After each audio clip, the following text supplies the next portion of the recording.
ত্রাণ ও ওষুধ নিয়ে গাজা অভিমুখে যাত্রা করে গ্লোবাল সুমুদ ফ্লোটিলা নামের বিশাল নৌবহর। নেতৃত্বে আছেন সুইডেনের জনপ্রিয় পরিবেশ কর্মী গ্রেটা থুনবার্গ। একসঙ্গে ৪৫টি নৌযানে ৫০০-র বেশি মানবাধিকার কর্মী, আইন প্রণেতা, পরিবেশ কর্মী এই মানবিক উদ্যোগে যোগদান করেন। তবে গাজায় পৌঁছানোর আগেই বুধবার ১৩টি নৌযানে হামলা করে ইসরায়েলি সেনাবাহিনী।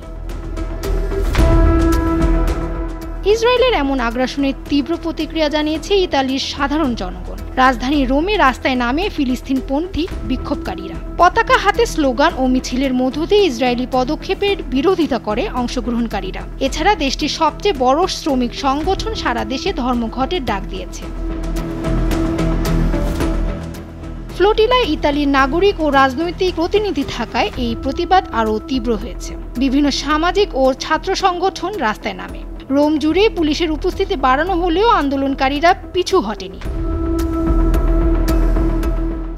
ঘটনার জেরে শুক্রবার সারা দেশে সাধারণ ধর্মঘট পালনের ঘোষণা দিয়েছে ইতালির শ্রমিক সংগঠনগুলো। এর আগে ২২ সেপ্টেম্বরের ধর্মঘট মিলানে সহিংসতায় গড়ালেও এবার পরিস্থিতি নিয়ন্ত্রণে রাখার চেষ্টা চলছে।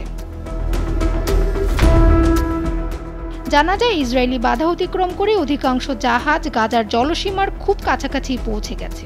এর মধ্যে আটক করা হয়েছে গ্রেটা থুনবার্গ সহ ২ শতাধিক স্বেচ্ছাসেবককে।